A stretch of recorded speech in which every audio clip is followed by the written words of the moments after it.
प्रिय विद्यार्थियों नमस्कार। प्राचीन भारत के स्रोतों के रूप में हम पिछले वीडियो में अभिलेखों का वर्णन कर रहे थे। हम आज उससे आगे अध्ययन करेंगे खारवेल का हाथी गुम्फा अभिलेख।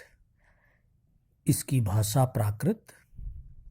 यह अभिलेख भुवनेश्वर के निकट उदयगिरी और खंडगिरी की पहाड़ियों में स्थित गुफा की दीवार पर उत्कीर्ण है, जिसमें कलिंग के चेदी वंशीय प्रमुख शासक खारवेल की विभिन्न उपलब्धियों का विवेचन है। लेख का प्रारंभ प्रसिद्ध जैन मंदिर के साथ प्रारंभ हुआ है, जो खारवेल की जैन धर्म के प्रति निष्ठा का परिचायक है।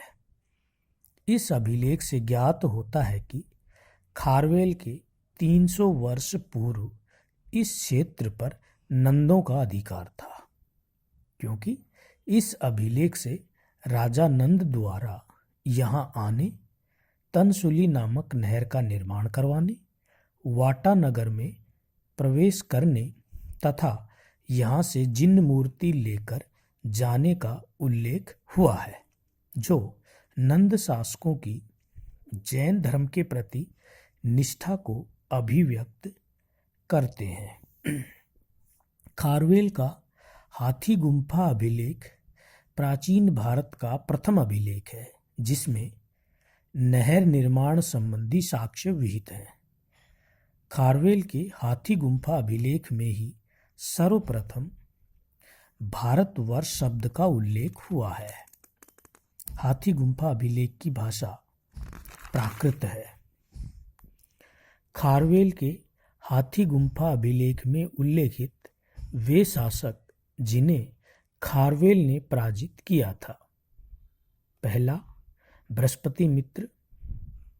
केपी जायसवाल के अनुसार यह पुष्पमित्र शुंग था। दूसरा शासक डेमेट्रियस। तीसरा शासक था सातकर्णी। इसी अभिलेख में खारवेल द्वारा त्रमित्रदह संगात यानी चेर, चोल, पांडे को पराजित करने का भी उल्लेख हुआ है। इसी अभिलेख में खारवेल द्वारा विभिन्न करों को माफ कर जनता पर अनुग्रह करने का साक्ष्य विहित है। रुद्रदामन का जूनागढ़ अभिलेख। इसकी भाषा संस्कृत। समय 72 शक संवत अर्थात 150 ईस्वी। इस अभिलेख से इन महत्वपूर्ण तथ्यों की ओर ध्यान आकृष्ट होता है। पहला, चंद्रगुप्त मौर्य के समय सौराष्ट्र के राष्ट्रीय यानी प्रांतीय शासक पुष्यगुप्त ने प्रसिद्ध सुदर्शन झील का निर्माण करवाया था। दूसरा, अशोक के समय तुसास्प सौराष्ट्र का राष्ट्रीय ने इस झील के बांध की मरम्मत और विस्तार करवाया था। तुसास्प यूनानी शासक था। शक महाक्षत्रप रुद्रदामन के समय सौराष्ट्र के राष्ट्रीय सुविशाख ने इसका पुनर्निर्माण करवाया। चौथा, प्राचीन भारत का यह पहला अभिलेख है जिसमें चंद्रगुप्त मौर्य का नाम आया है। इसके साथ ही यह प्रथम अभिलेख है जिसमें चंद्रगुप्त मौर्य और अशोक का नाम साथ साथ आया है। इस अभिलेख में प्राचीन भारत के 3 प्रमुख शासकों का उल्लेख हुआ है: चंद्रगुप्त मौर्य, अशोक, रुद्रदामन। वे प्रांतीय शासक जिनका उल्लेख इस अभिलेख में हुआ है पुष्यगुप्त, तुसास्प एवं सुविशाख। वह प्रथम अभिलेख जिसमें कृषि के प्रति चिंता प्रकट की गई है तथा उन विभिन्न करों का उल्लेख भी हुआ है जिन्हें जनता के लिए कष्टप्रद बताया गया है। जूनागढ़ से ही प्राचीन भारत के 3 प्रमुख सम्राटों के अभिलेख प्राप्त होते हैं, जो निम्न हैं: अशोक, रुद्रदामन एवं स्कंदगुप्त। प्रयाग प्रशस्ति। अशोक के प्रयाग स्थित स्तंभ पर समुद्रगुप्त के संधि विग्रही कुमारमात्य एवं महादंड नायक हरिसेन द्वारा अपने स्वामी एवं आश्रयदाता समुद्रगुप्त की उपलब्धियों का उत्कीर्ण विवेचन ही प्रयाग प्रशस्ति कहलाता है। लेख की भाषा संस्कृत, लिपि गुप्तकालीन ब्राह्मी तथा शैली चंपू अर्थात गद्य पद मिश्रित है। वे महादंड नायक जिनका उल्लेख प्रयाग प्रशस्ति में हुआ है। ध्रुवभूति हरिसेन के पिता, हरिसेन प्रशस्ति का रचनाकार तिलभट्टक, जिसने प्रशस्ति को अनुष्ठित किया। समुद्रगुप्त का एरण अभिलेख।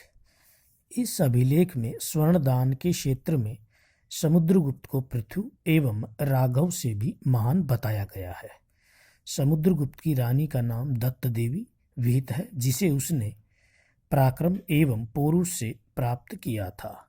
इसी अभिलेख में उल्लेखित है कि समुद्रगुप्त ने अपने भोगनगर एरण में यश की अभिवृद्धि के लिए इस स्तंभ की स्थापना करवाई थी।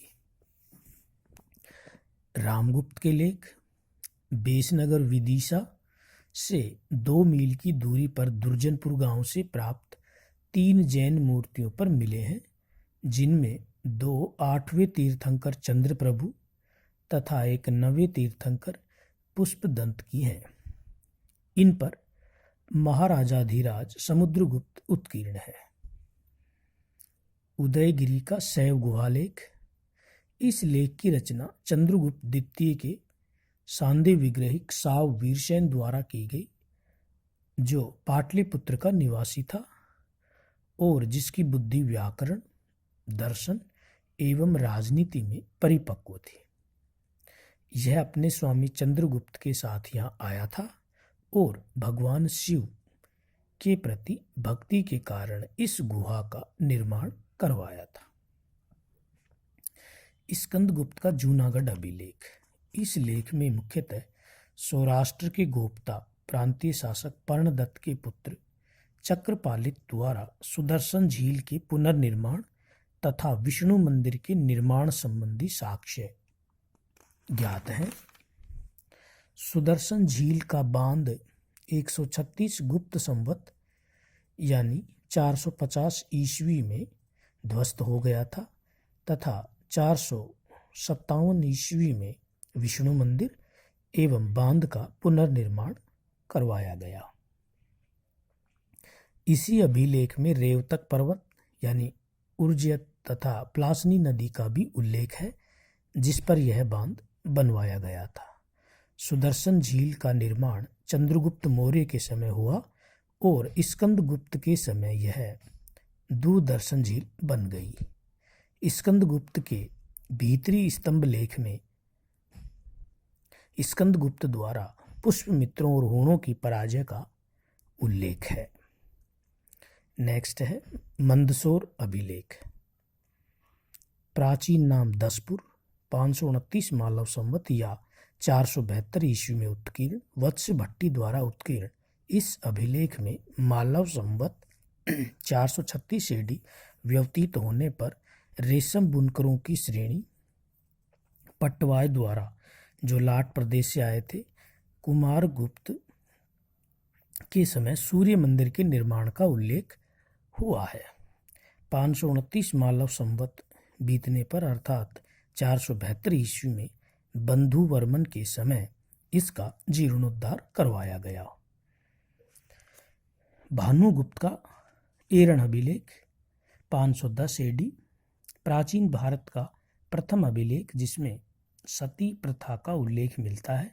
इस अभिलेख से ज्ञात होता है कि भानुगुप्त के सेनापति गोपराज की मृत्यु पर गोपराज की पत्नी सती हो गई थी। ऐहोल प्रशस्ति रवि कीर्ति जैन द्वारा विरचित या उत्कीर्ण। इस प्रशस्ति में चालुक्य शासक पुलकेशिन द्वितीय की विभिन्न उपलब्धियों का विवेचन है। मुख्यतः हर्षवर्धन की पराजय का वर्णन है। ऐहोल को प्राचीन भारत में मंदिरों के नगर के नाम से भी जाना जाता है, क्योंकि उत्खनन से यहाँ करीब 70 मंदिरों के अवशेष प्राप्त हुए हैं। गांधार कला भारत में उत्तर पश्चिम में स्थित गांधार क्षेत्र में मूर्ति कला की जिस शैली का विकास हुआ उसे गांधार कला के नाम से जाना गया है। आज इतना ही। धन्यवाद।